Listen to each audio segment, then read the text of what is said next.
Peraí.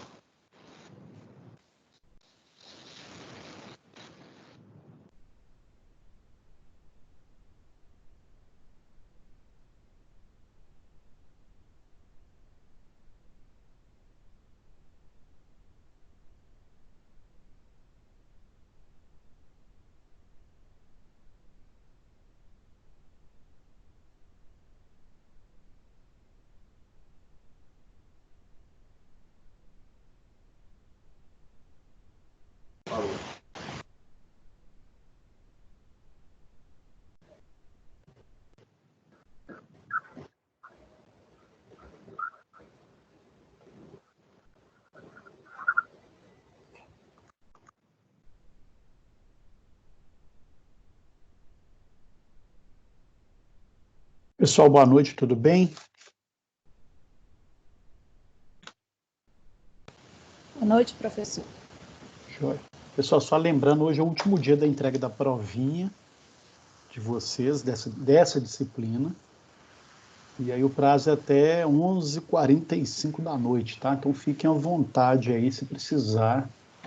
Né? Hoje a aula ela vai ter que se encerrar por volta de 8h15, 8h10, porque a gente vai ter a semana de gestão. E aí o coordenador pediu que a gente tivesse todo um processo de preparar, conversar com a palestrante, e aí eu já preparar um ambiente que vai ser online também. E eu vou moderar uma das reuniões, vou ser o moderador de uma das reuniões. Por isso, a aula hoje ela vai encerrar por volta de 8h10. Eu até peço que se tiver, pessoal, eu costumo ficar falando, eu acabo nem olhando o horário não, tá? Mas se precisar, vocês me comuniquem, por favor, de que está chegando o horário. Outra coisa, eu vou continuar com a matéria normal, não vou correr, tá, gente? Então, chegar 8h10, a gente encerra onde tiver. E aí eu continuo o raciocínio tudo na próxima aula, tá? Ninguém vai ficar preocupado em relação ao conteúdo, não. Ok? Ok, professor.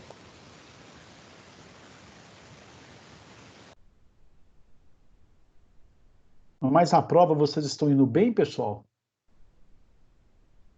Foram bem? Eu creio que sim, eu já até mandei para o senhor.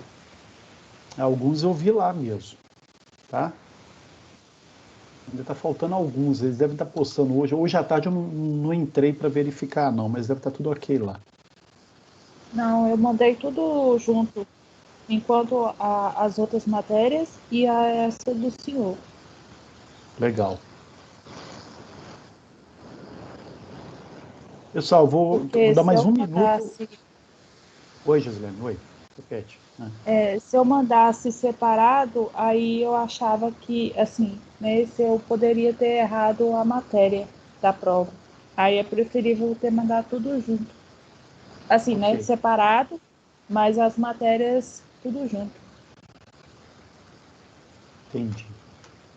Pessoal, vocês estão visualizando o slide? Tá ok? Sim, sim. Então vamos lá. Eu não vou, até para a gente começar a disciplinar esse processo do horário, eu vou começar sempre, tentar começar.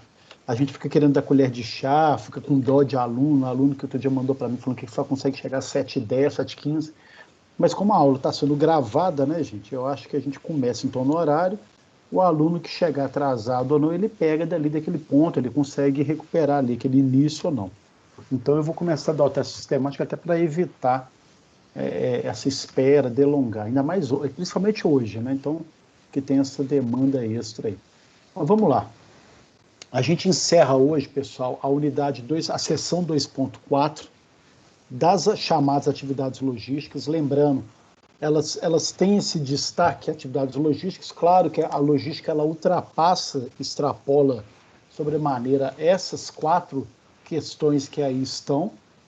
Uma delas que eu acho que é importantíssima é a questão até da informação e outras também, mas aí quando vocês estão lá tendo sistema de informações e tudo mais, vocês conseguem ver mais detalhadamente essa importância da informação e como que ela é um ativo de estoque também, do meu ponto de vista, tá? Mas aí estão os principais, tá, gente? Hoje, a grosso modo, a logística ela se resume sobremaneira à questão do transporte, ainda continua tendo um peso decisivo com relação ao transporte, e na própria gestão de estoque. A armazenagem, a movimentação ocuparam sim e se revestiram desse processo, mas aí um detalhe que acho que ainda falta, depois alarga, e de certa forma a gente vai ver isso ainda, é a questão da logística no processo de produção. Aquele trabalho que eu passei para vocês, inclusive, era essa proposta, tá? De como que vocês conseguem ver em relação a um produto físico, qualquer que seja o produto, como que ele é pensado nem mais no ponto de vista do marketing, ou nem mais do ponto de vista de venda, mas principalmente do ponto de vista logístico, porque um dos grandes fatores que vai determinar a venda, o sucesso, a questão do marketing, a presença, a própria produtividade, e esse balanço com a demanda e tudo, é a própria questão da logística aí, tá? Então, hoje, especificamente, a gente tem essas 4 áreas, elas contemplam, de certa forma... E eu acho que não. Oi, pois não? Oi, João. O que você acha que não? Não é mesmo, velho. Eu acho que esse trem vai acabar e a gente nem vai ter ido na faculdade, só vai lá pegar certificado. Oi, vai João. voltar só em junho, provavelmente. Bom, eu não sei se você está conversando com a gente ou não, João. Não gosto de virtual nem a pau, velho.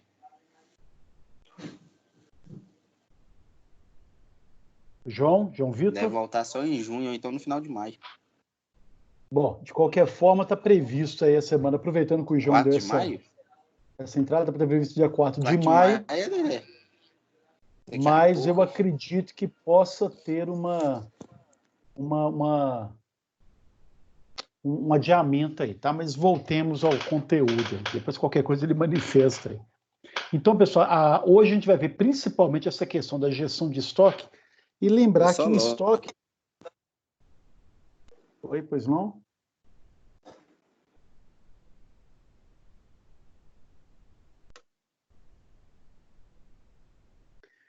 Principalmente, estoque são todos esses acúmulos, né? E aí vão entender, né? Todo o processo.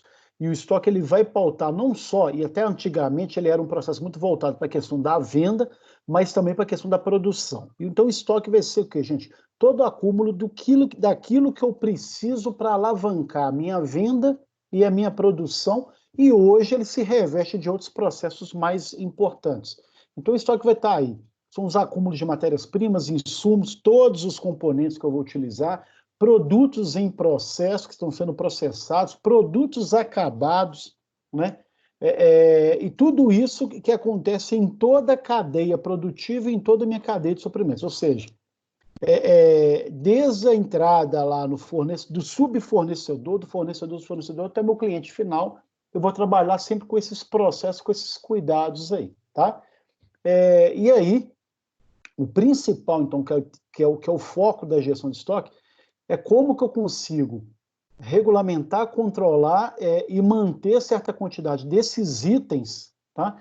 Que tem que estar sempre disponíveis, então é o que a gente coloca de disponibilidade constante, ainda mais se é produção, e como que se dá esse processo de gerenciar essa renovação quando precisa, controlar o excesso de estoque, balancear aí, de maneira que não prejudique, por exemplo, a produção. Aí no livro eles colocam a produção de lucro, não está errado, tá, gente? Mas todo o processo que a demanda ela vai determinar assim, no lucro final, eu estou produzindo algo que vai ser vendido, tá? Em alguns momentos a gente vai ter uma questão estratégica de produzir em excesso, eu vou falar disso daqui a pouco, mas não só utilizar esses materiais, insumos, componentes, matérias-primas, para garantir a prestação de serviço e a questão da venda, quando é o caso, tá?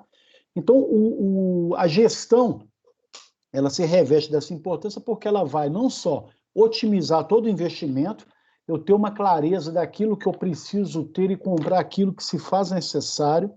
Até pouquíssimo tempo atrás, a pessoa ia lá e comprava um monte de coisa que ele nem sabia se utilizar, não. Ou seja, ele está gastando dinheiro, mantendo... O pessoal falava, tem muita expressão, o pessoal usa de dinheiro parado.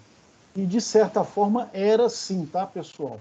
Até que o pessoal começou a ter um controle mais estratégico dessa questão do estoque, Daí a importância dessa disciplina hoje, porque não só eu vou otimizar o investimento, assim, eu vou continuar gastando, fazendo políticas de compra, manutenção de estoque, mas naquilo que eu tenho uma certa previsibilidade da saída, da demanda e tudo mais. Alguns produtos ficarão, sim, parados, né? Eles são necessários ficarem parados até para manter a minha questão da produtividade, aquilo que a gente colocou na disponibilidade constante. Mas o que não acontece mais é de eu comprar um monte de produto que eu uso às vezes uma vez no ano, mas está lá ocupando espaço do meu estoque, tá? Então é uma forma de otimizar o investimento, sim, de aumentar esse uso eficiente do dinheiro que eu tenho destinado à compra de material. Então eu vou capitalizar e comprar para aqueles produtos que eu sei que vai ter uma saída maior, então é tornar isso mais eficiente, e minimizar as necessidades de capital investidos, né, quando é o caso, porque costuma muitas vezes você estar lá precisando de capital e você não tem recurso, né, acontece uma baixa de capital, você precisa até pegar empréstimo para isso, porque você teve que investir em estoques de coisa que ficou parada, por exemplo. Então, olha o uso consciente aí, tá? Então, tem uma frasezinha que até lá no livro também, e aí é óbvio, os estoques passam a ser um fator estratégico, um diferencial competitivo, tá? E saber lidar isso é um desses diferenciais. É um pouco do que está lá na prova, que eu passei para vocês, daqueles pilares, né, das diretrizes da logística, lembra? Que a gente tem que garantir, entre a questão da redução de custo, a vantagem competitiva, o diferencial competitivo e a satisfação do cliente. E uma das formas de eu reduzir meu custo e me tornar mais dinâmico, mais concentrado nesse processo de atendimento, de canalizar os recursos para aquilo que se faz necessário, um deles é esse processo da gestão de estoque, tá? Então, continuando aí, quais são os motivos que vão fazer do estoque essa vantagem, né, competitiva? Depois a gente vai ver a questão estratégica, mas o que permite essa tal vantagem competitiva com relação à gestão de estoque? Primeiro, atender as demandas dos clientes, que são sempre variáveis. E aí que é interessante, porque eu preciso sempre ter consciência de como que eu estou... Olha a importância da pesquisa aí, gente. De como que eu estou conseguindo atender o meu cliente, inclusive nas variações desse cliente que ele pode ter ao longo de um ano, de um biênio, de um período determinado, porque eu tenho que estar atento àquilo que está mudando, consumo, preferência, valores, quaisquer que seja, e atender essas demandas aí. Então, eu tenho que pensar, de certa forma, num estoque que me garanta vislumbrar essas mudanças que podem acontecer. Gente, elas não acontecem tão rápido, dependendo do caso, né? Ninguém esperava que em janeiro, começo de fevereiro, ia ter uma demanda muito grande por álcool em gel, né? E eu falo isso de uma forma, por mais que já se tivesse uma possibilidade, e olha que interessante, está fazendo esse gancho aqui com o processo da disciplina. Por mais que eu já tinha uma informação que vislumbrava de que em pouquíssimo tempo nós teríamos um processo da epidemia, apesar de mapeando os quase, ainda estava muito centrado na China, depois quando foi para a Europa, foi para a Itália, daquela força avassaladora e tudo mais, mas aí você está controlando de certa forma. Ninguém ia comprar, né? E a maioria não comprou, né? E aí olha como é que é a importância de usar o capital. Preferiu gastar com outros produtos que tinham uma demanda maior, por exemplo, vamos pegar em farmácia. Se a farmácia soubesse, por exemplo, que ia ter essa epidemia, ela provavelmente ela teria comprado menos preservativo para o carnaval, menos pílulas do dia seguinte. Eu tô pegando um exemplo de carnaval, porque carnaval são os produtos que têm uma saída maior, tá, gente? Produtos para curar ressaca, uma série de produtos voltados para a questão do carnaval, por exemplo, e aí eles capitalizaram, vamos usar o dinheiro que eu tenho para comprar determinados produtos que vão ter uma saída sazonal agora, né? Por mais que já se soubesse que poderia ter um processo da epidemia aqui, eles esperavam, vamos começar os sinais ficarem mais claros, mais concretos, para aí sim investir decisivamente. Alguns se anteciparam até antes, tudo mais, garantiram o estoque, outros passaram um pouco de aperto, tá? Mas só para vocês verem como que é o processo de atender demandas que vão mudar e elas não mudam tão rápido, salvo esse caso agora que a gente está percebendo, tá? Outro processo é proteger contra as incertezas na demanda e no tempo de reposição. Por exemplo, eu estou lá com um produto que é uma matéria-prima da minha produção. Eu tenho que garantir, por exemplo, né, que, independente de eu saber da demanda ou não, se ela vai estar funcionando ou não, eu tenho uma média de quais produtos, a quantidade de produtos que eu tenho que ter, né, por mês, ou por semana, ou por ciclo produtivo, tá? Para garantir essa demanda e repor no tempo correto e necessário para os meus clientes finais, ou para os meus varejistas, atacadistas, qualquer que seja a minha loja de destino final. Então, eu preciso garantir um pouco dessa reposição, e para isso eu tenho que ter uma garantia de demanda, tá? E aí é muito interessante porque, mesmo que às vezes você, em determinado mês, você teve uma venda reduzida de um produto, pode ter acontecido, qualquer que seja o processo, eu sei que eu tenho que continuar produzindo, porque em qualquer momento ele pode ter uma demanda, né, num equilíbrio que está ali, tá? Então, isso é gerenciar o estoque, acompanhando essa curva aí de demanda, tá? Manter a independência das operações em produção, né? Elas não podem parar por qualquer motivo. Uma atividade ou uma das etapas produtivas parou para todo o resto, então eu preciso garantir a continuidade da produção e nada melhor do que você gerenciar o estoque dessa forma, tá? Estabilizar o nível de produção em seus diferentes ritmos e fases, que é um pouco do que eu falei agora. Eu preciso equilibrar e manter. Lá na frente a gente vai ver a questão estratégica, mas eu sempre tenho que fazer aquela produção constante, equilibrada e normal. Lembrando, gente, que a produção, como ela é baseada em demanda, eu não faço para sobrar e eu também não tenho que fazer faltar. Então, eu sempre tenho que manter aquilo ali.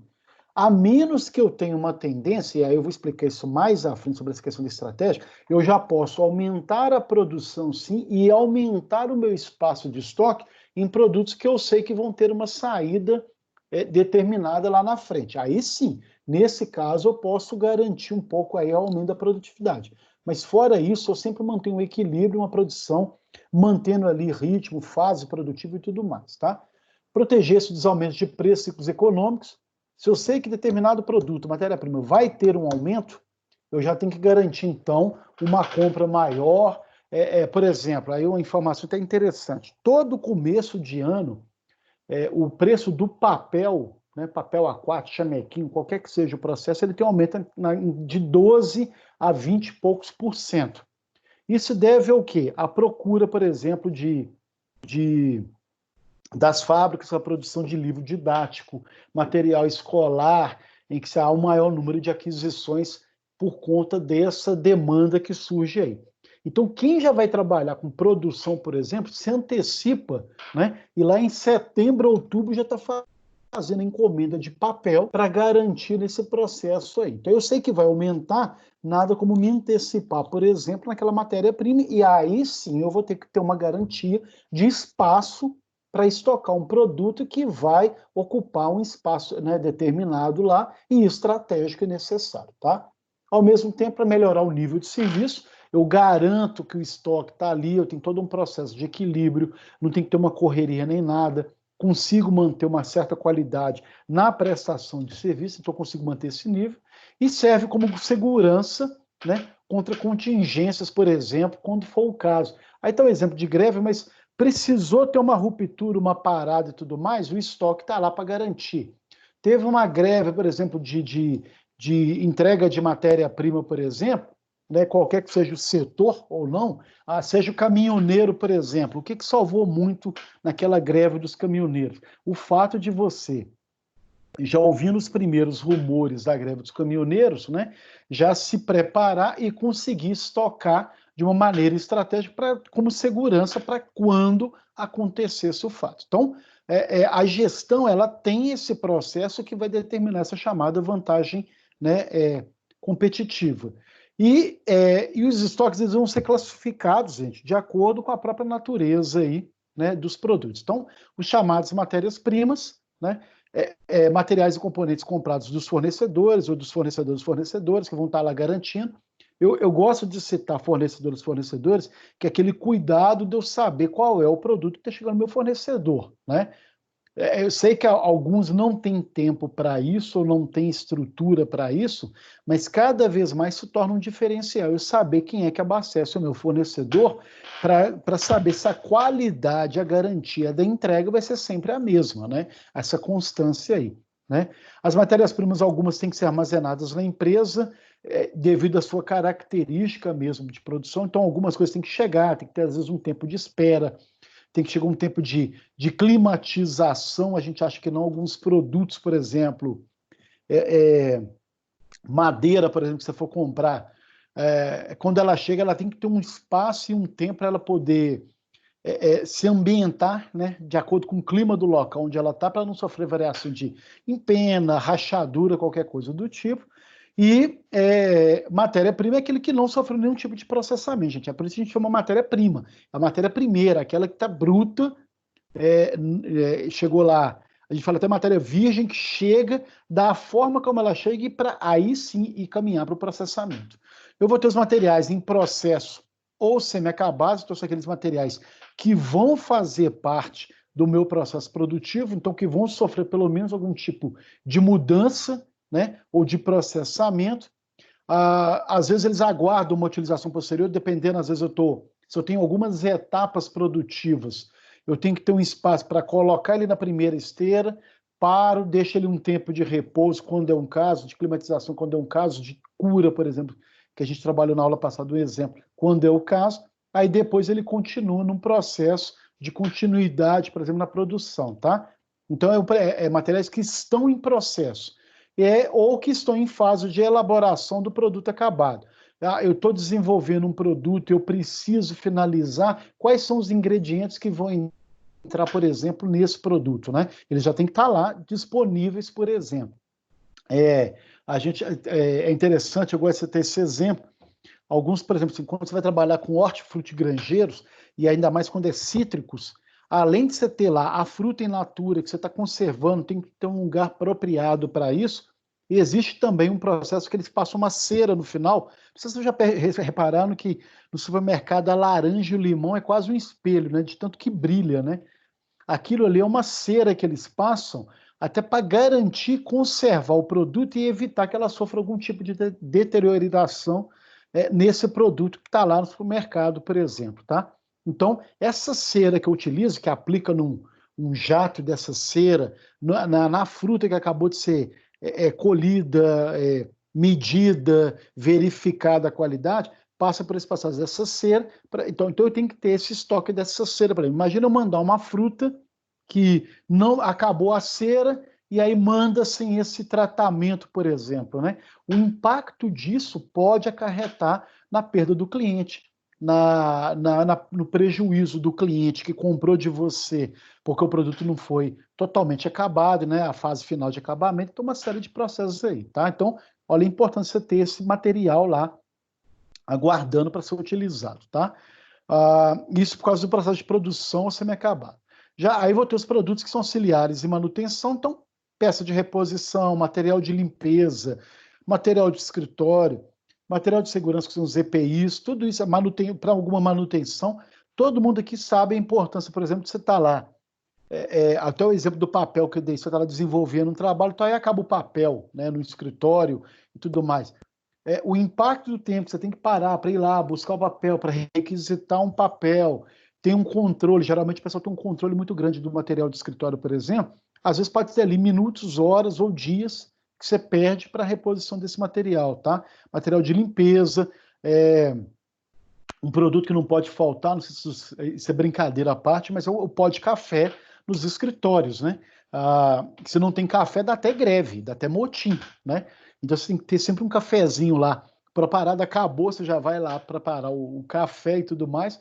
Então são produtos que estão ali, que tem que estar sempre à disposição. Isso ocupa espaço. Eu tenho que ter controle de estoque para todos esses produtos. Eu tenho que saber se eu vou usar ou não e como que vai ser. Peça de reposição, gente. Às vezes você está lá numa pressa que às vezes tem que buscar isso em outro estado, né? Olha o custo e o tempo que você perde porque você não teve essa gestão de saber que, por ser uma peça de reposição, ela não vai ter um uso tão constante, mas você tem que ter um controle e uma demanda de reserva para garantir, por isso que ela tem o nome de peça de reposição. Ela vai ser necessária em algum momento para repor uma peça que quebrou. E aí, como é que está sendo feita essa gestão desse controle dessas peças, por exemplo, tá? Em relação aos produtos acabados, aqueles produtos que acabaram, passaram por todas as fases de produção e processamento e estão prontos para comercialização. Enquanto ele não sai para o destino final, para o centro de distribuição, para os lojistas, para os clientes finais, eu tenho que estar mantendo ele no estoque, né?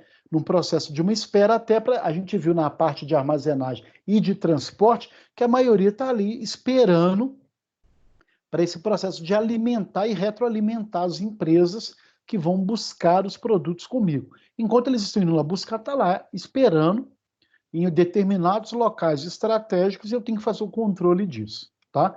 O estoque de distribuição são aqueles produtos acabados, né, localizados no sistema de distribuição mesmo, então tudo aquilo que vai para onde que eu mando isso, aí geralmente eu vou mandar para o CD, que é o centro de distribuição, lá vai ter todo o processo de distribuição geral, né, para alimentar os meus, ainda mais que eu tenho uma rede de supermercado, por exemplo, igual esse citar o exemplo do EPA, Ricardo Eletro e tudo mais, todos eles têm um CD que é exatamente esse estoque voltado para distribuição para as várias e inúmeras lojas que eles possuem em relação a esse processo, tá? Isso garante o quê? Que em determinada loja possa até ter tido uma demanda maior de um produto, mas eu vou conseguir repor, por exemplo, porque lá no meu CD eu tenho um estoque para distribuição desses produtos, né? Claro que na hora que está acontecendo a venda maior lá e está garantindo e está começando a acabar, eu já tenho todo um processo de informação, né? Num contrafluxo que chega para mim, principalmente de informação, já me demandando ou me informando que eu tenho que aumentar a produtividade de determinado produto, tá? O que vai determinar essa informação fiel e tudo mais é esse estoque que você mantém, por exemplo. Se vocês lembram, logo no começo da pandemia, o proprietário, o dono lá daquela rede, qual que era o supermercado, gente? Eu vou lembrar, Super Nosso. Ele fez até um vídeo para dizer o seguinte, que em nenhum momento, no tempo que fosse, aí, olha a presença dele diz, pois, no tempo que durasse o processo pandêmico ou não, nenhum produto faltaria nas prateleiras dos supermercados. Igual ele até pontua, pode acabar de uma noite para o outro dia e tudo mais, por causa de uma procura além do normal, ok, mas vai ser reposto imediatamente. E aí algumas reposições são diárias, 2 vezes por semana, semanais, dependendo do tipo de produto, tá? Porque a gente acha que não, pessoal. A gente tem um estoque na fábrica, na indústria, tem um estoque no meu centro de distribuição, o estoque de distribuição, ainda tem um pequeno estoque lá nos supermercados, nas áreas finais, né? Não tão grande, óbvio, porque você não pode ocupar o espaço do seu estabelecimento comercial com estoque. Para isso que você tem um centro de distribuição que vai funcionar para atender a tempo e a hora, mas ali uma quantidade específica dependendo do produto, dependendo do tipo de produto, né, que tem às vezes uma saída maior, ele tem sim, às vezes, algum espaço lá que fica nesse estoque aí, tá? O estoque em trânsito, todos aqueles itens que foram despachados ainda não chegaram ao destino final, então, querendo ou não, está lá dentro do meu caminhão, é um estoque que está sendo alimentado, né? Ele está em trânsito, ele está indo. Tem etapas, por exemplo, que às vezes eu tenho pontos estratégicos que eu saio do meu CD daqui, por exemplo, da capital, e levo, por exemplo, para o norte de Minas, né? Aquele estoque que está lá, ele também vai ser distribuído para outros locais de região. Então, acaba que vira uma cadeia de alimentação de estoques, né, dos produtos específicos. Então, tudo aquilo que está em trânsito e indo, ou nesses locais estratégicos, é o estoque em trânsito também. Estoques em consignação, os itens que continuam sendo propriedade do fornecedor, até que sejam consumidos, vendidos, devolvidos. É muito comum, dependendo do comércio e tudo mais, às vezes a pessoa vai lá e coloca os produtos em consignação, tá? Geralmente, quando você vai na caixa de uma padaria do supermercado, você tem ali que vários produtos que estão ali, a maioria deles são consignados, né? Eles continuam sendo da empresa que o cara falou e colocou uma determinada quantidade, uma vez por semana, por mês, quinzenal, qualquer que seja o período, alguém passa para verificar quantos itens tem, quantos foram vendidos e receber ali daquilo que foi vendido ou não. Dependendo do prazo de validade, ele vai lá e recolhe o que já está mais antigo ou não nesse processo. Mas o interessante é que são estoques que é produto meu que está depositado em vários estabelecimentos comerciais, mas que não foram vendidos. Então, eu estou usufruindo de um espaço, por exemplo, da padaria, para garantir ali uma certa reserva de um produto que vai ficar lá. Vendeu tudo, ótimo, bom para todo mundo, para o dono da padaria, para mim, para o cliente que comprou. Mas eu tenho que garantir sempre essa reposição e é uma forma de eu suavizar, dissolver um pouco essa concentração de produto, às vezes no meu espaço, por exemplo. Então eu exploro, né? Eu vou consignar determinados produtos nesses locais aí, tá? E materiais em poder de terceiros, né? Os itens de clientes que estão nos fornecedores para serem processados para que possam retornar. Geralmente eu tenho lá produtos que estão em fase final de processamento, eles ainda, às vezes eu volto, por exemplo, tem uma parte que vai acabar, eu sei, vou fazer uma execução desse item aqui, uma determinada etapa produtiva, vai para um terceiro, vai para um fornecedor meu, ele coloca lá e faz o acabamento e volta para mim, por exemplo, tá? Então, às vezes eu tenho produtos que são meus, já estão num processo produtivo, estão sendo elaborados, né? Ainda não foram comercializados, vai para um determinado local para ter lá um incremento, agregar um material, colocar algum detalhe, incorporar uma tecnologia, qualquer que seja a demanda, e depois volta para mim para continuidade, por exemplo, ou para finalização e despacho desse produto, tá? Então isso é muito comum, por exemplo, em que determinadas peças, às vezes pelo tamanho, pelo processo, você manda algumas empresas que vão cuidar disso, tá? Então a gente viu aí todo esse processo da configuração, e aí a gente precisa entender também, né, as chamadas estratégias que eu tenho que ter. E aí que começa a ficar interessante, porque a gente viu que o estoque é esse processo mesmo de armazenar e de utilizar em determinado momento toda aquela matéria-prima, todos aqueles produtos materiais que estão ali acabados ou semi-acabados, que eu vou utilizar para a questão de produção. Mas o estoque, ele passa a ser um processo estratégico. E a gente vai ver algumas estratégias que aí sim vocês vão ser... a maioria de vocês vão trabalhar exatamente com esse processo de pensar a estratégia do estoque. O primeiro deles, isso aí está no livro, tá, gente? Isso aí eu lembro, eu tirei foi do livro. O primeiro deles é o estoque operacional, aquilo que vai atender a demanda normal do item. Então, aquilo que eu falei, por mais que seja uma rotina baseada na demanda, eu manter esse estoque para a operação não parar é uma estratégia, a primeira estratégia. Eu não posso ter ruptura no meu processo, então isso passa a ser estratégico. O estoque de segurança, alguns produtos, por mais que eu tenha lá uma determinada demanda e tudo mais, vamos supor que teve um incremento. Então, tem lá um percentual de produtos que a gente chama de estoque de segurança que vai atender, né, num processo de um aumento dessa demanda ou num atraso de determinadas peças e componentes do fornecedor para mim, tá? Então, por mais que eu tenha um estoque regular para a operação, eu tenho lá, às vezes, um tipo 10%, 20%, ele fica lá como um processo de margem de segurança para processos que vão e vai acontecer mesmo nessa questão, tá, gente? Ainda mais produtos sazonais ou não. Então, tanto que às vezes tem até código diferente. Você começou a usar aquilo, passou no leitor do código de barra, por exemplo, já acende uma luz amarela ou até vermelha, sinalizando que você precisa garantir a reposição, por exemplo, daquele estoque ali, tá? Por quê? Porque o operacional já foi todo comprometido e eu estou garantindo agora, já estou começando a utilizar da minha margem de segurança, tá? Então, dependendo do produto, da distância de onde que vem, do custo dele, isso pode ser uma coisa até crítica se eu não tiver essa reserva de segurança aí, tá? O estoque de itens recuperáveis são aqueles artigos que podem ser trocados com fornecedores ou recondicionados para uso. É muito comum, às vezes você vai em algumas lojas, por exemplo, em que eu estou lá com meus produtos e eles passam por um tempo que, sim, e aí é muito interessante o controle, né? Vou dar um exemplo aí da Leroy Merlin, por exemplo. Leroy Merlin, quando você vai lá comprar determinados produtos, quaisquer que sejam lá, tá, gente? A Leroy Merlin trabalha com um processo do tipo de quanto tempo determinado produto ficou na loja. E eles têm uma política, dependendo do produto, que passou 3 meses, aquele produto não foi vendido, né? Eu tenho que pegar, devolver para o fornecedor e ele vai trocar para mim com uma peça nova, tá?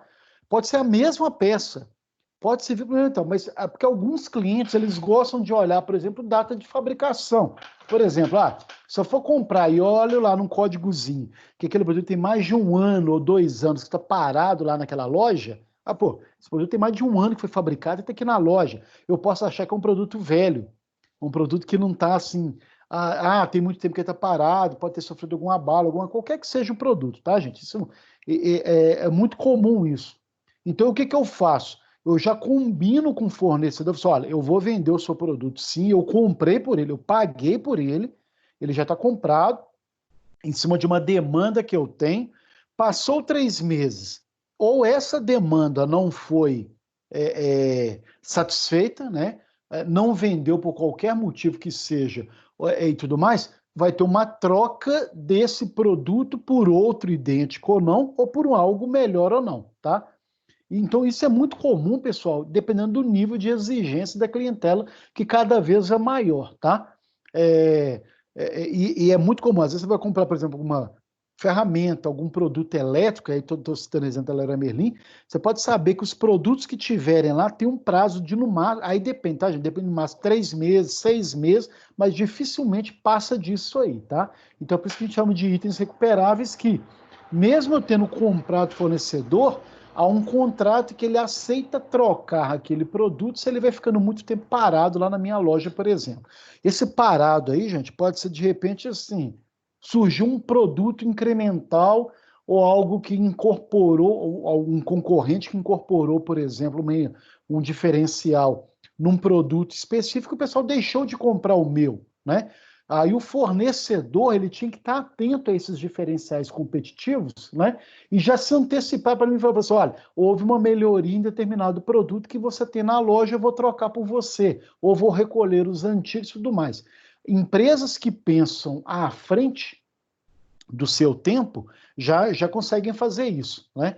Já vai comunica para todos os fornecedores, olha, você comprou de mim tais produtos, você ainda não deve ter vendido, você vendeu ótimo, mas já tem uma inovação aqui que eu vou recolher e te passar por um processo aí do processo. Então, isso é muito comum, tá, pessoal? Tá? E acaba tendo uma garantia aí e tudo mais de você já comprar com itens recuperados. Eu vou ter estoque estratégico, aquele que vai ser formado para atender demanda de produtos de períodos futuros. Aí que é interessante. Eu tenho determinados. Oi. Pois não? Quem? Alguém perguntou?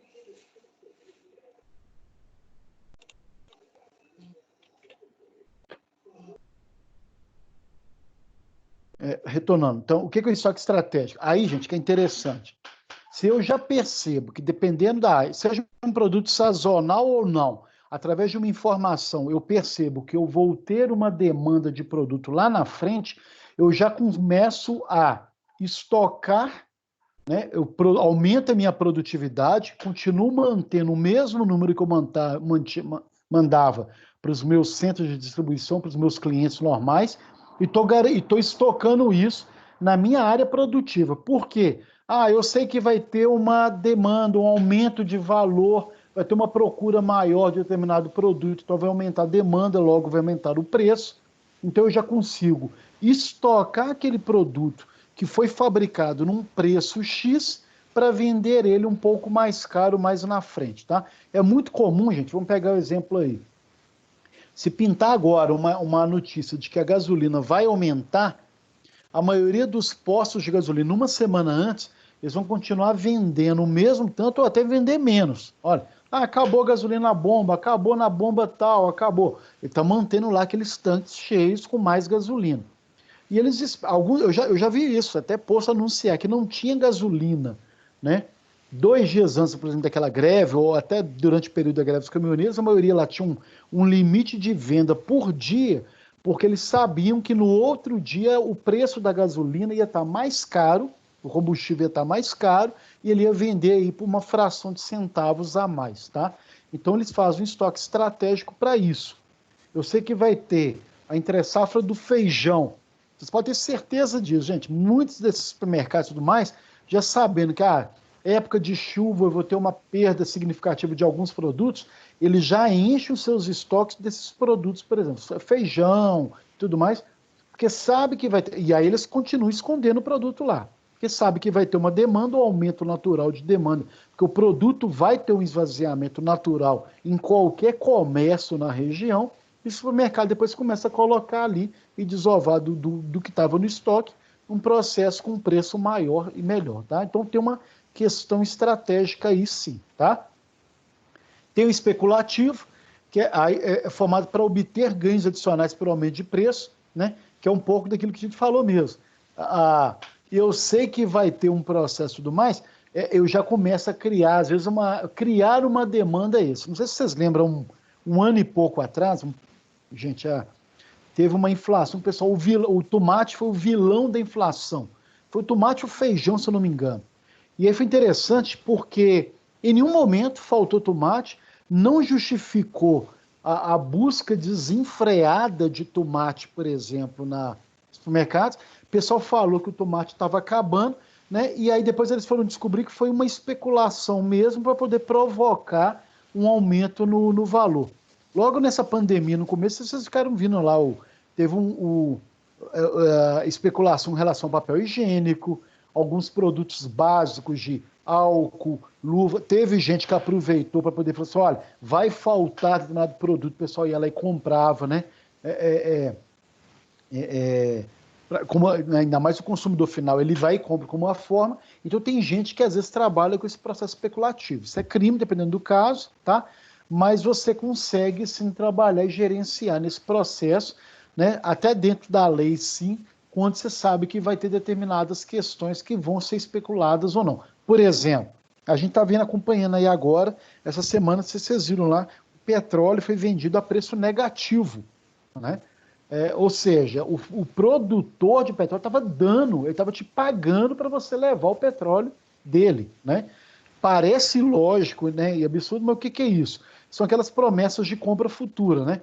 Você tem contratos que você garante, você fala, olha, eu te vendo por um preço, você é obrigado a comprar X barris de petróleo de mim, que sou seu produtor, né?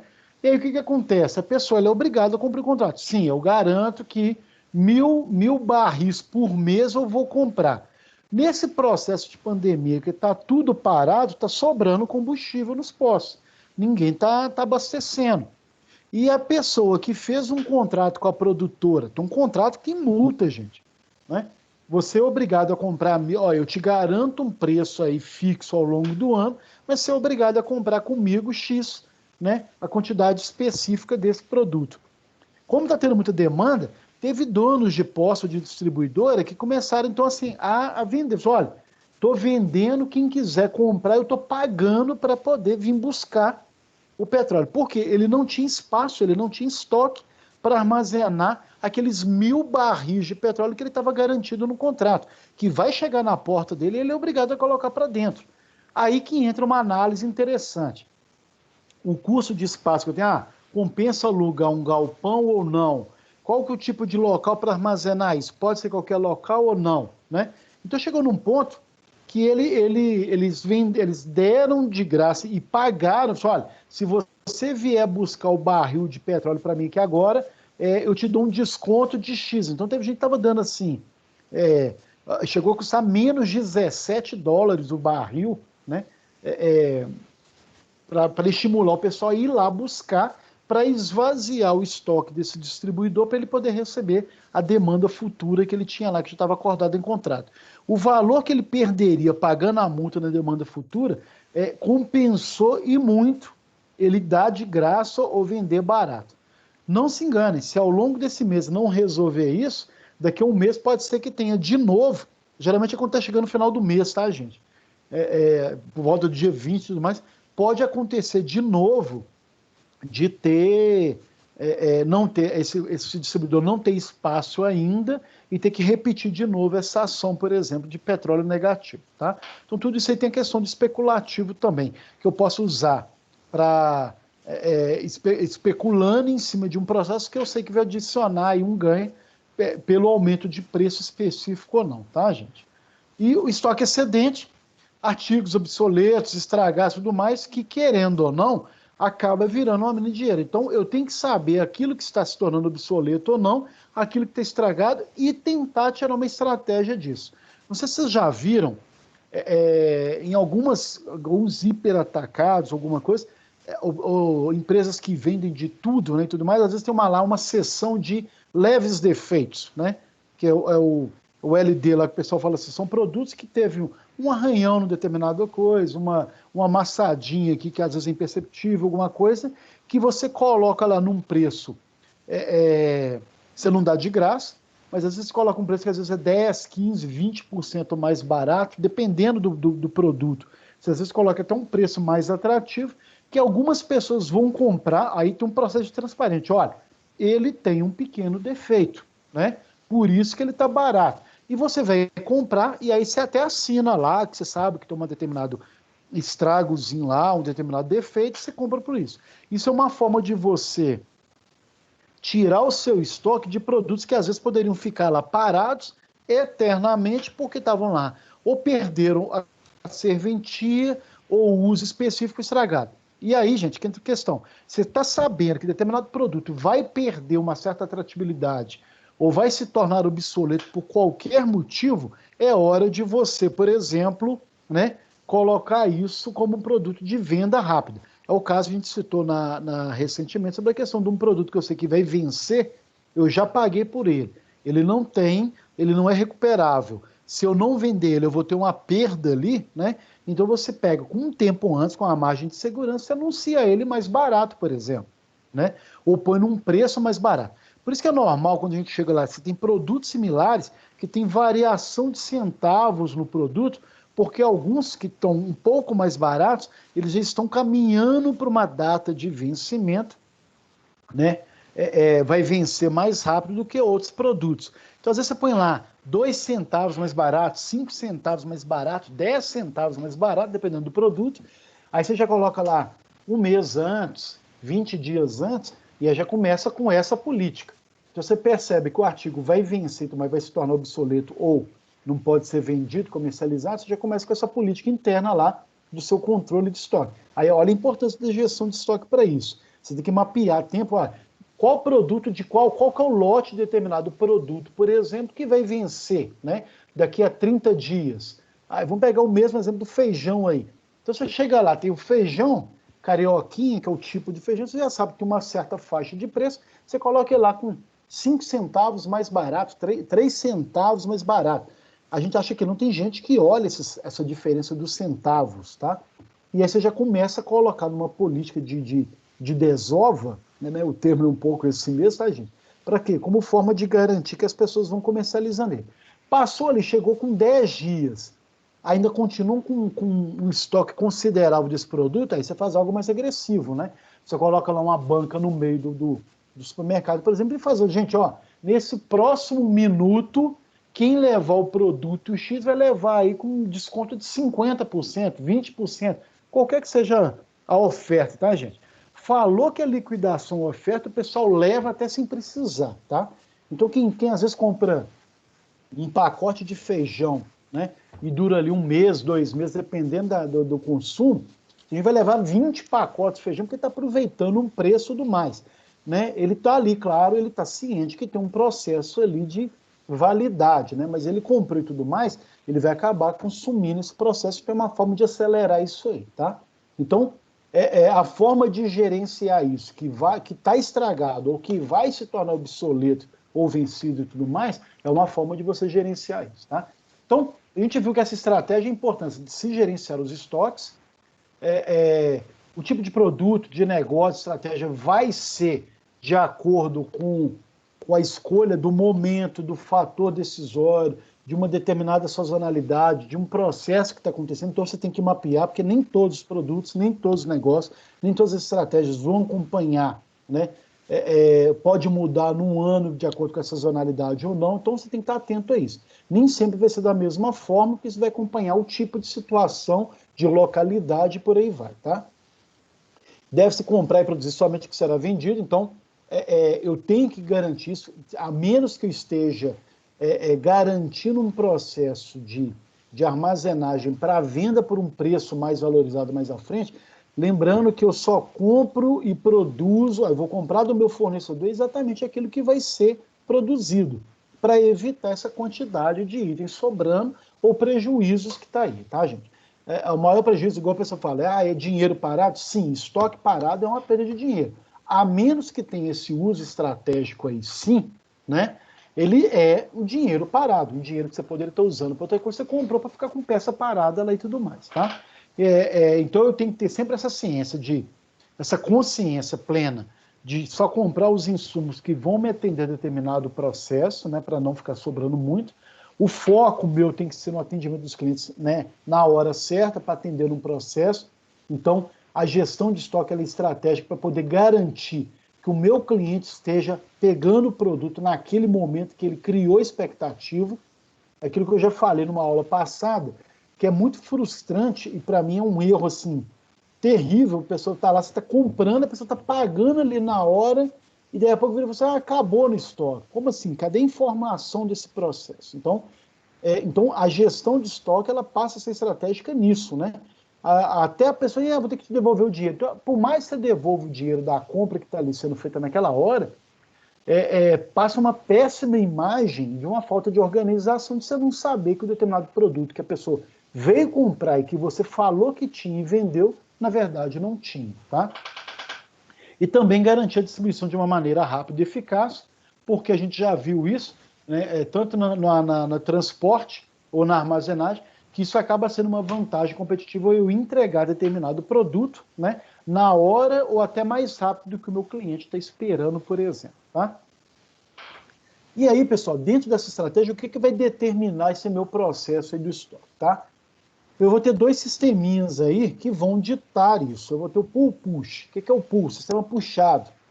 A execução, a operação só vai começar na hora que eu tenho uma base de pedidos já mínima.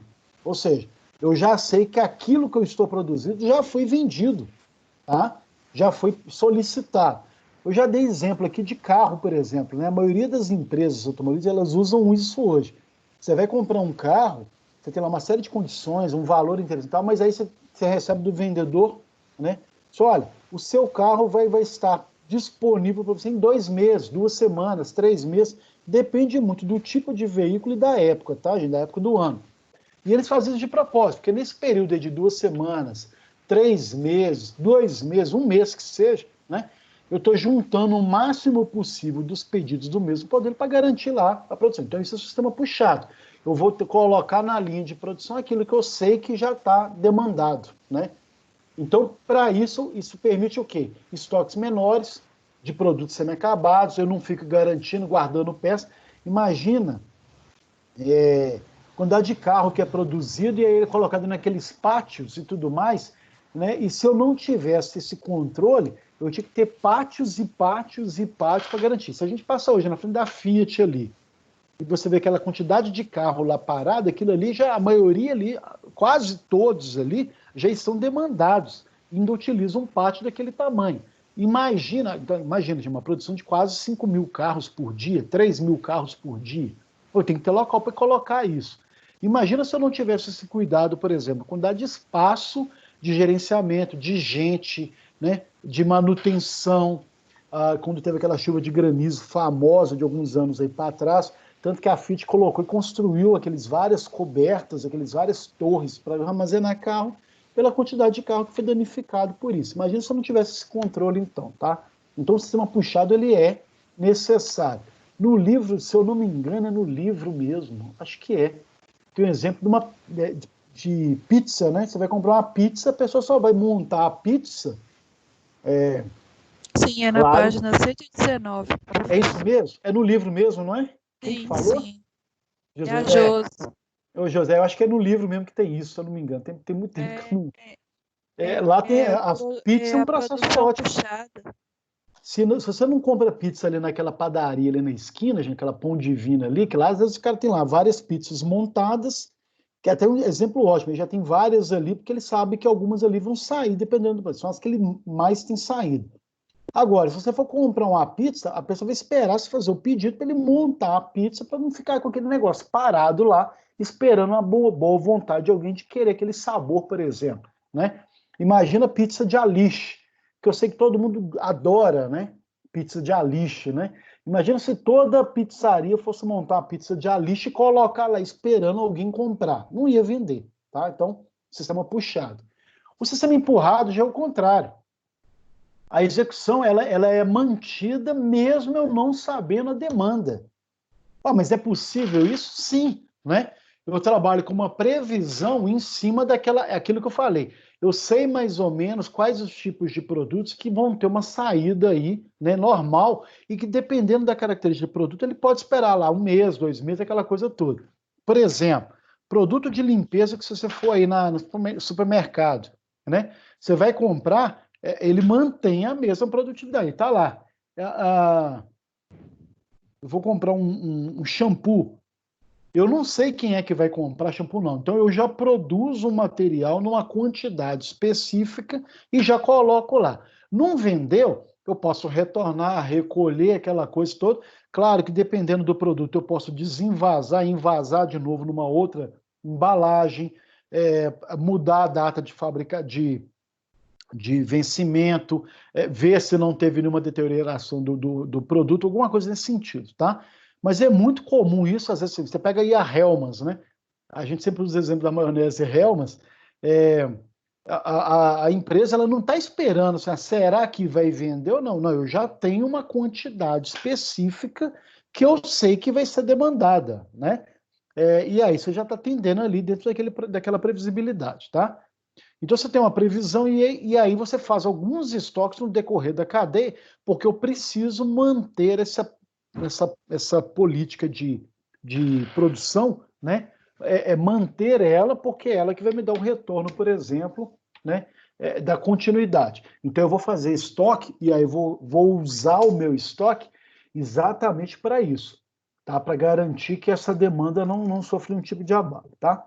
Então, querendo ou não, o sistema push, puxado, empurrado, pull-push, ele é exatamente nesse processo. É um processo estratégico em que eu tenho que saber a natureza do meu produto e a demanda do mesmo, tá?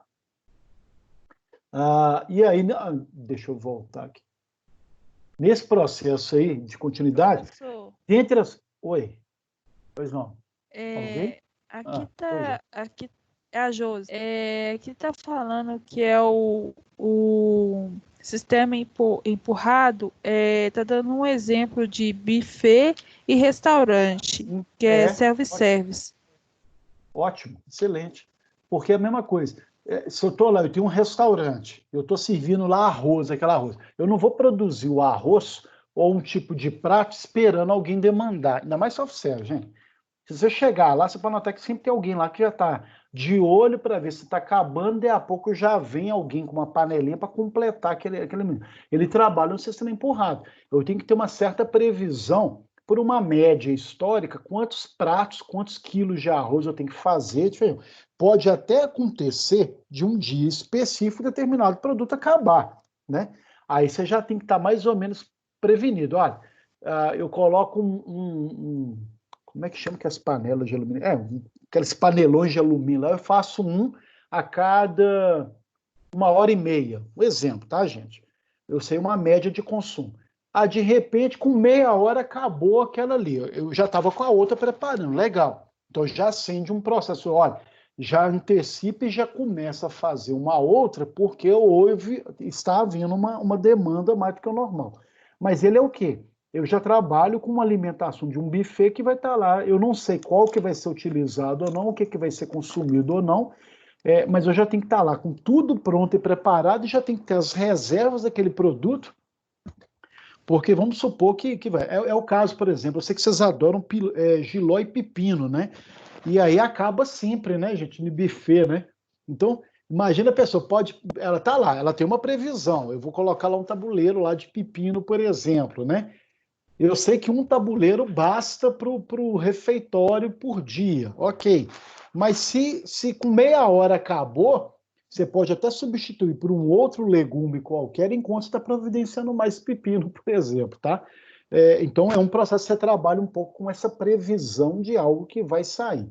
Claro, vai sobrar? Vai. Tem técnica de armazenagem ou não, e tudo, mas isso é outra história.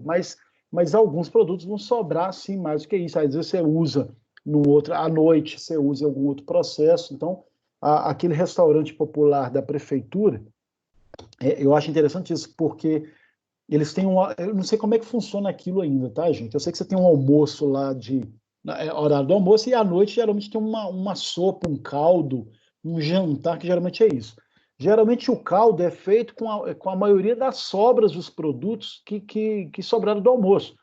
Não que seja ruim, não. Sobrou lá uma quantidade extra lá de algum tipo de chuchu, alguma coisa, eles processam aquilo e colocam aquilo para incrementar, por exemplo, o caldo à noite, tá? Então, o almoço vai ter uma garantia muito certa de cardápio.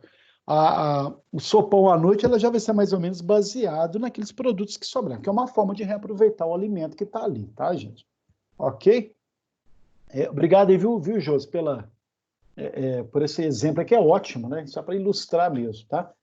Sim. Portanto, pessoal, dentro das vários processos de estoque, de saber gerenciar o processo, uma palavra mágica aí continua sendo a questão do planejamento, tá? E o planejamento ele tem que contemplar o quê? Todas as metas, né? Os níveis ou quantidade que eu tenho que trabalhar, seja para reposição, seja para produção, reserva, eu tenho que ter consciência de, dependendo do produto ou da matéria-prima, qual que é a quantidade que eu tenho que ter para atender cada etapa produtiva, cada atividade de produção, quais aquelas que eu tenho que ter reserva, que se começar a usar reserva, eu já tenho que providenciar, né, imediatamente a reposição. Então eu tenho que saber sempre essas metas de nível, olha o planejamento prévio disso aí, né? Tem que fazer inventário, a gente vai ver até aí na frente um exemplo, deixa eu ver se aí na frente tem um exemplo dos inventários, né, e tudo mais. Eu tenho que ter uma metodologia de trabalhar o inventário para saber quantas peças de determinado produto eu tenho em estoque, né? Isso é decisivo, dependendo do tipo de produto ou do material. Cada vez mais metas de acuracidade, ou seja, mais confiáveis da contagem desse inventário.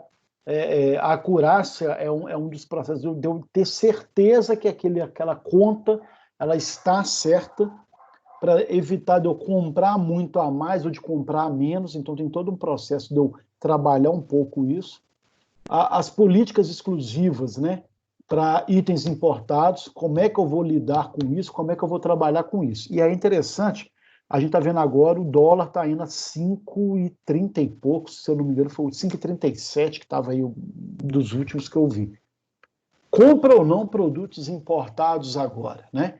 Então, quem comprou há mais tempo e conseguiu prever que tinha um determinado aumento de dólar, estava caminhando para algo nesse sentido, e se antecipou e comprou produtos e já pagou com o dólar da época, tá rachando de ganhar dinheiro, né? O dólar estava aí em torno de 4 e pouco, e deu um crescimento significativo, aí passando a barreira dos 5.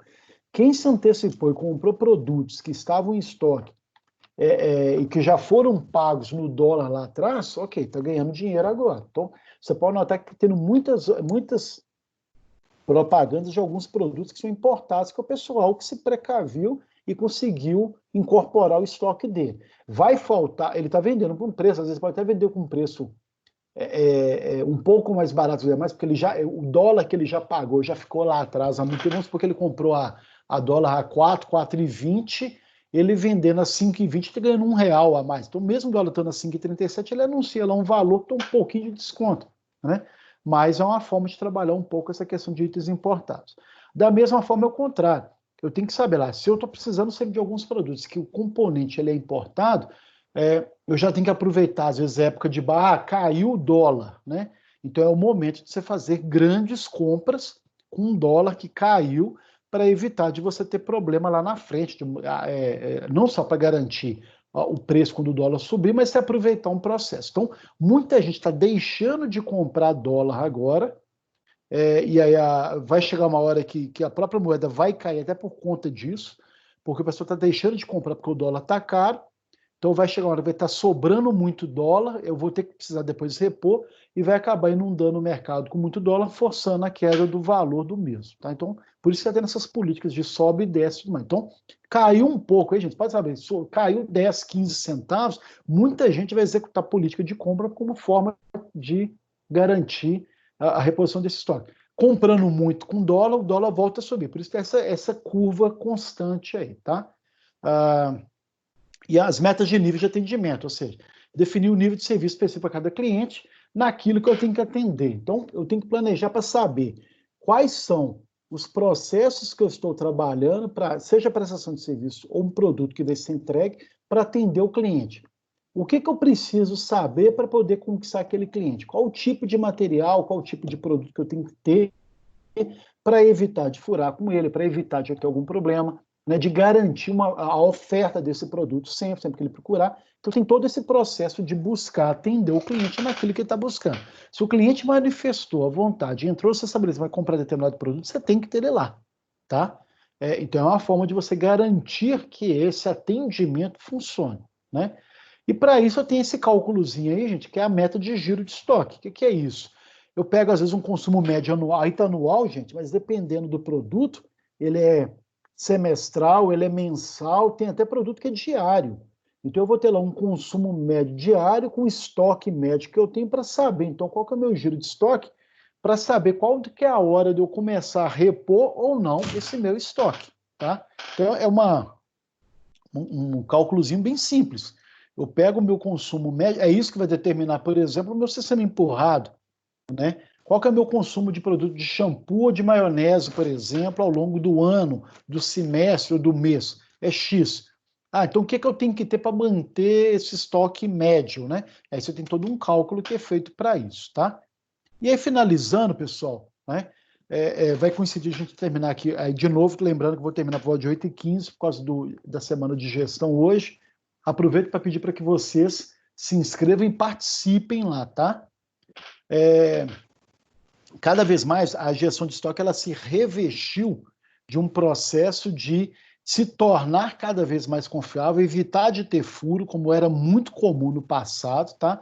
Para garantir o quê? Porque isso passa a ser um ativo, passa a ser um ponto estratégico em que eu, sabendo o que eu tenho ou não no estoque, eu vou julgar ali com as compras ou com as vendas a meu favor, tá? Então, para isso, para eu continuar tendo essa informação e ela sendo o máximo de acurácia que a gente viu, ou de confiabilidade, eu preciso fazer um inventário físico, que é aquilo que vocês já viram lá, o balanço lá, que eu vou fazer a contagem física de todos os itens na loja, ou de uma peça específica, ou de um produto específico, ou de tudo que eu tenho na loja. É muito comum, até para um processo da contabilidade, que as empresas todo ano elas têm que fechar lá para saber quanto que ela tinha no início do ano, quanto que ela tinha no final, o que ela comprou de peça ao longo do ano, o que ela vendeu, e aí chega uma hora que você tem, é muito comum as lojas estarem fechadas para balanço. Geralmente naquela semana entre o Natal e o Ano Novo, tá, gente? O pessoal às vezes está lá fechado para balanço, em que você tira tudo do lugar para contar peça por, gente, parafuso por parafuso, para saber quantos que eu tenho de tipo ou não. Para saber qual que está colocado fora de ordem, fora de local, arrumar tudo, voltar e tudo, precisa ter uma contabilidade clara disso.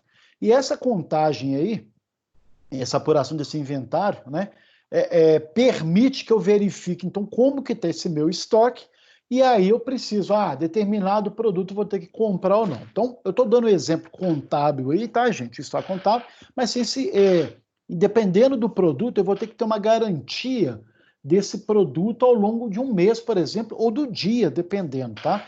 Hoje em dia você já tem mais recursos, né? Você gasta muito em treinamento para a pessoa, assim, à medida que ela comprou um produto, ela já lança o código de barra que já dá baixa. Olha, desse produto, uma peça acabou de ser vendida, que você está alimentando lá o sistema, e aí quanto mais treinadas essas pessoas são, esses funcionários, seja automatizado ou não, como a gente viu na aula passada, eu consigo garantir a informação para saber o que tem e o que não tem, por exemplo. A determinado produto está acabando, então já tem que repor, como é que vai ficar isso? E aí eu tenho aí as principais formas de inventário, tá, gente? Inventário geral, é isso que eu falei mesmo. Você tem uma contagem física de todos os itens da empresa, né? Aí está lá numa data pré-fixada. Geralmente tem o exercício contábil no final do ano, mas dependendo do inventário, você tem às vezes ali trimestral, mensal, dependendo do produto, tá? Tem o inventário dinâmico, eu vou ter uma contagem física de um item, né? Sempre que ele atinge lá uma margem específica ou uma situação determinada, por exemplo. Olha, a contagem pode acontecer quando o estoque de um determinado item fica zerado. Acabou o meu estoque de produção, né? Eu já vou usar reserva. É isso mesmo? Quantos itens que eu tenho? Deixa eu fazer um inventário para saber se não tem em nenhum outro lugar. É isso mesmo? Está faltando? Tá. Então, já vai entrar na reserva, então já tem que providenciar a compra, por exemplo, desse inventário dinâmico. Alguns programinhas a gente já tem lá. Eu comprei 1.000 peças, chegou em 300, claro que dependendo da velocidade de consumo. Chegou em 300 peças, já acende, apita um processo lá no computador dizendo, olha, hora de comprar, tá? O inventário rotativo é a contagem física também, mas feita de maneira contínua dos itens em estoque, programado de modo que todos eles sejam contados de acordo com a importância, com a frequência determinada. Geralmente é isso que eu faço diariamente, tá, gente? Vou usar alguns produtos, por exemplo, que acabou, tá fazendo. Eu gosto de. Eu gostava de ver isso aqui. Você vai na padaria, o cara tem lá número X de queijos que ele coloca lá, por exemplo. Porque às vezes tem um fornecedor que entrega para ele rápido. Ele tem que estar lá sempre em torno de 10 queijos expostos. Chegou lá, está contando, só tem 2, ele vai repor lá 8 a mais lá, vai tirar lá de dentro. Tirou esses 8, já tá alimentando o processo. Então, dependendo do produto que vai ter uma saída maior, essa contagem, às vezes, ela é diária, tá? Então, a rotatividade dele é maior. E por amostragem, quando seja por uma auditoria, porque às vezes eu não tenho um controle claro, vou comprar um determinado produto e eu não sei quanto, eu pego por amostragem. Olha, pega aí um parafuso M6. Quantos que tem? Porque eu sempre compro da mesma quantidade de M6, eu compro M8, M5, M4, qualquer que seja o parafuso. Mas o M6 é uma média legal, porque geralmente são os que mais saem. O M6, o M5, o M8, por exemplo. Então eu pego o M6. Tem quantos dele? Tem 20% só. Então já é um parâmetro para eu comprar dos outros parafusos também, se eu tenho uma determinada saída. Por que isso? Eu não vou pegar todos os parafusos e contar todos. Eu pego geralmente aquele que eu tenho um pouco mais de saída, ou até, dependendo, aquele que eu tenho um pouco menos saída, para saber quanto é. Se o que tem menos saída eu tenho 20%, então os outros em uma situação até um pouco mais crítica, tá? Então, olha como que eu vou trabalhar o inventário como um processo. Então, pessoal, era isso a aula de hoje. De novo, eu repito, porque nós vamos ter agora um seminário de gestão, que eu espero que vocês... Oi, alguém? É a Josi de novo. Oi, Jô. A questão do inventário tem que ficar de olho nas validades dos produtos que saem, né? Dependendo Quando do é um produto sim. que... Quando é um produto que tem validade, tem que ficar de olho, sim. Tá? Aí Sim. vai depender... Por isso que a gente colocou lá. A estratégia ela é de acordo com a capacidade, por exemplo, do tipo de produto, tá? Então, assim, tem produto que eu sei que tem uma saída que tá para vencer, ou até eu já tenho que me prever que ele vai vencer e eu ainda tenho dele, por qualquer motivo que seja, tá, gente?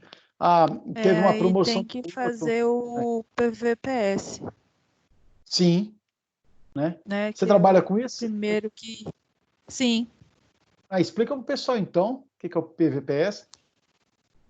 PVPS é um pessoal, né, que faz, pega aquele papel, vai no setor e é onde que tem o endereço, a quantidade, aí se anota a validade de cada produto que tem, né, no determinado certo local, aí lá tem a validade diferente, aí você coloca a primeira validade que para vencer e a última que entrou no estoque. Você faz uma média, isso. Isso. Faz uma Que média é uma e o forma primeiro ótima, né? que... Sim. Que é um controle de saber Aí é sempre um tipo de qual controle, produto. né? É. E é um excelente controle, porque você evita. Agora, isso aí, o José, é uma forma, assim, olha como que o pessoal teve que aprender, porque antigamente não se fazia isso, né? Foi um dos caminhos, que é um caminho fácil, aliás, não é complicado isso, você consegue treinar bem o funcionário de maneira que ele consiga incorporar, por exemplo, isso, já sabendo que ele precisa verificar isso e já acender lá a luz amarela quando é o caso, tá? Excelente exemplo aí. E também tem uma data estipulada, assim, se tiver algum produto para vencer, ele tem uma data para tirar. Aí, se é um pallet fechado, aí você tem que pedir um empilhador para pegar o produto lá em cima, analisar o produto que está para vencer, se é o pallet todo, aí você tem que retirar ele novamente. Isso aí. Aí você tem que olhar o estoque, o porta-pallet, o apartamento de cada produto. Isso aí, Josi. Obrigado aí, viu? Onde que você trabalha? Você pode falar? Raia Drogasil. Como é que chama? O quê? Raia Drogasil, Droga Raia. É Droga Raia, sim, farmácia. bacana. Ainda mais em medicamento, né? Isso mesmo. Medicamento e perfumaria. Nossa, aí que tem um controle rigorosíssimo mesmo, né? Bacana, excelente. Aí o medicamento, ele tem um determinado tempo, né, de medicamento, perfumaria e psico. Psico é os produtos controlados. Joia. Que é antibiótico, anti-inflamatório. Eles ficam num setor separado do medicamento. Pessoal, então, hoje eu te agradeço a participação, agradeço o exemplo, ótimo até para ilustrar. Conforme combinado, a gente combinado que ia encerrar agora, porque daqui a pouco está começando a semana de gestão. A coordenação pede para que todo mundo participe, tem uma importância sim, vale a pena, são assuntos extremamente interessantes. Então eu vou me despedir de vocês aqui agora. A aula daqui a pouco eu coloco, mais tarde hoje eu coloco o link dessa aula gravada para vocês, lá no WhatsApp e tudo mais, e convido vocês a participarem da semana de gestão. Eu mandei até nos grupos, tá, gente? Eu mandei os links que vocês podem entrar e já participar e tudo mais, tá? Ok? Tá ok. No mais, um abraço para todos vocês. Muito obrigado pela presença. Eu vou pedir para os representantes de turma aqui, viu Paulo, viu pessoal? Acho que a Brenda é outra, não é representante? Quem que é? A Amanda, não está aí. Cutuque os colegas de vocês para participarem das aulas. De novo, não é obrigatório, tá, gente? Mas eu noto, claro, que até por um processo aí de cansaço e de tudo mais, cada vez mais as pessoas estão assistindo menos aulas. Tudo bem que tem o benefício aí da aula gravada, mas querendo ou não, a participação de vocês, ela dá energia, é isso que importa, né? Então, por favor, depois sensibilize os demais colegas aí. Sei que também está na semana de prova, muita gente deve estar fazendo a prova, né? Então tem essa questão aí também. O senhor vai pedir o resumo, professor? José, eu não vou pedir, não, até porque eu tô gerenciando o que eu vou mediar hoje é um da área de RH. Até interessantíssimo tempo. Se eu tivesse com a turma do pessoal de RH, eu até pediria. De vocês eu não vou pedir, não. Provavelmente vocês já estão sendo pedidos pela participação de outros professores, né? Então, por favor, continuem atendendo aí. Tá legal? Tá ok. Pessoal, então, no mais, um abraço. Até semana que vem. Se cuidem, não gripem, continuem fortes, firmes, que em breve a gente vai passar disso aí. Tá legal? Tá Um abraço, professor. Boa noite. Boa noite a todos vocês.